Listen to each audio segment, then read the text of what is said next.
We made it to February. Welcome back to Look Inside My Garden. I'm Sophie, and this afternoon, basking in the sun, I am going to talk to you about jobs that you can do in your garden in early Feb. Now, the reality is that I'm probably not going to have time to do any of these myself this weekend. I really hope that I will, but I've got a lot of things on this weekend, so I don't know how much gardening time I'm going to have. But there are lots of things that you can be doing in your garden right now. So I'm actually about to whiz you round to the other side of my garden to show you job number one, which I definitely don't think I'm going to have time to do this weekend, but it's right above me. It's huge. It's a really big job, and it is wisteria pruning. So now is the perfect time and the last chance really that you have got to prune your wisteria. So January and Feb are the perfect times to be pruning it. But like I said, it is a big job to do mine. Mine is big. Look at the size of it. And it goes all the way down there. So that is a big job, which I don't think I've got time for. So wisteria pruning, if I turn you around this way, another pruning job is rose pruning. Now I think I might make myself have some time to do that, because rose pruning is a job which is actually really quick, and I will obviously film when I do it and show you how to do it. But you're basically removing anything that looks dead, removing any stems that are crisscrossing across each other, cutting anything out that looks thin and scraggly and is thinner than a pencil, and having a general tidy up. And for me, because this is a climbing rose, I don't want to be taking the length off too much. I just want to make sure that I'm tying it in properly, because I want really good fence coverage. So that is the goal for that rose. So you need to think about what your aim is for your roses. If you need them to be nice, neat shrubs, or if they're climbing or rambling roses, you just need to make sure that you are pruning the right way for your roses. So yes, that is two things that you can be doing. So wisteria pruning and rose pruning. You can definitely be starting off some seeds if you haven't already. I'm going to do a whole video on my February seeds that I've got to sow, because there are a lot.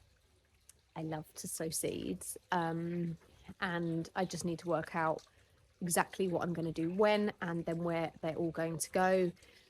Just remember that light levels are still really low, and it's still early. So there are lots of things that I won't be sowing until March and April and even into May.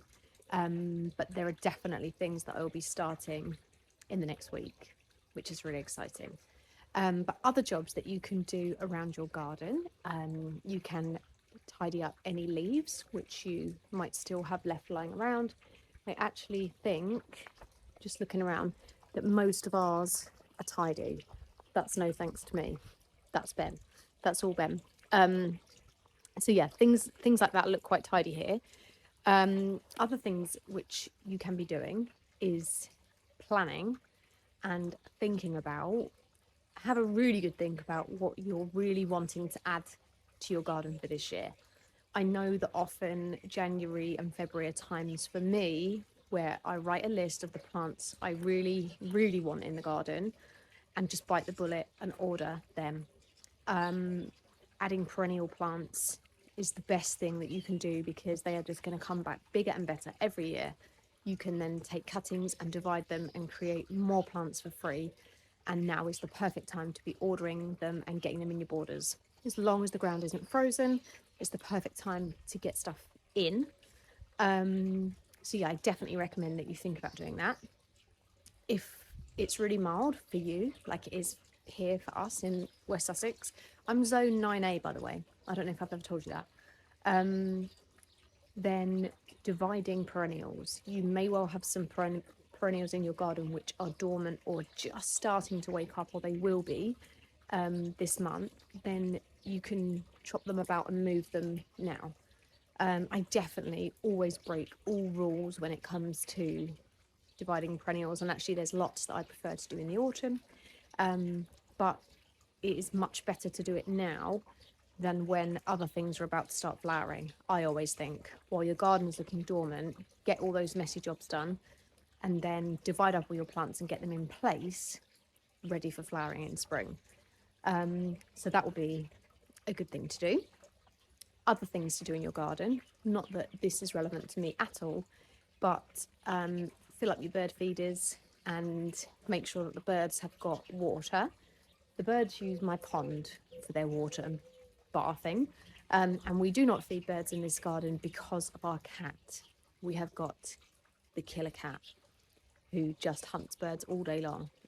So yeah, feeding birds is not something which we encourage, which is a real shame because I used to love feeding the birds until we got the cat. So yeah, that is another job you can do. And actually, just if it's mild and the weather is like it is for us here, just make a cup of tea and go out and enjoy the fresh air and enjoy the sun on your face. Take a notebook out and do some planning. It's a great time to think about changing up your borders, maybe making them a bit bigger, changing the shape.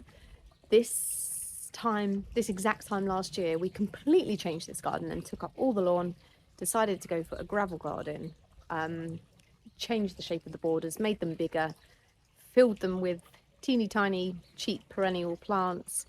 So February is just the perfect time to be making big garden plans for sure. And if you are needing to make your borders bigger or you're planning big changes, then jump on board with seed sowing, because you really can fill your borders for this year anyway with beautiful flowers. And for us, it was a case of buy the perennials we could afford and fill in the gaps with the big annuals. And then over the years, I've managed to decrease the amount that I grow for this garden because the perennials do all the hard work. So for me, that is like a magic combination, and that works really well. Another job, if you have got clematis like I have, is so this is an early flowering. This is Alpina Blue Dancer. Alpina, I don't actually know how you pronounce it, but this needs tying into the fence.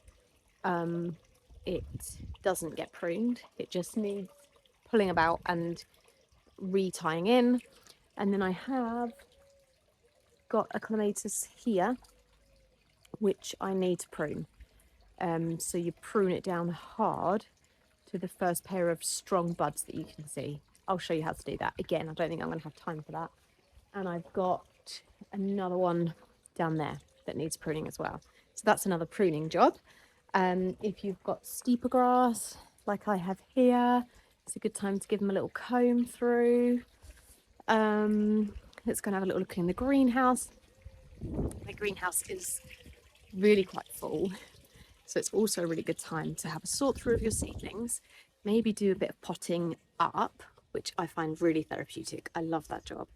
I don't love sometimes the overwhelm of how much I've got to do, but once I get started, I do really like it.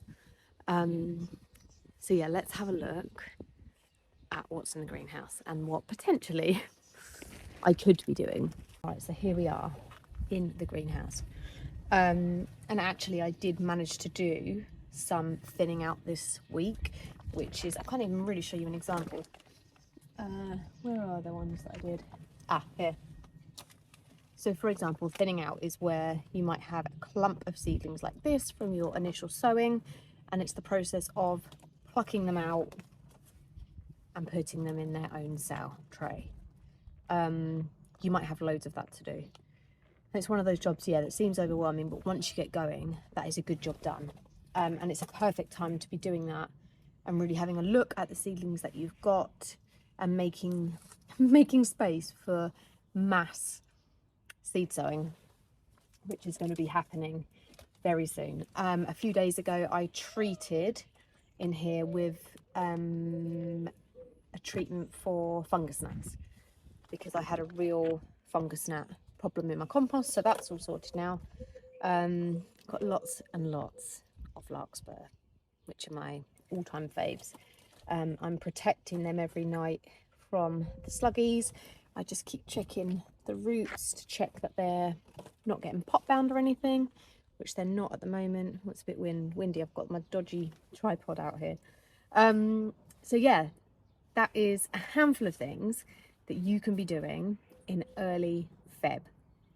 It is just the shift in the weather, and literally since yesterday, since the beginning of Feb, it's like, I don't know if my mindset's just changed because we're out of January and we're like racing towards spring now, and like we're so close to spring, and it's just super exciting.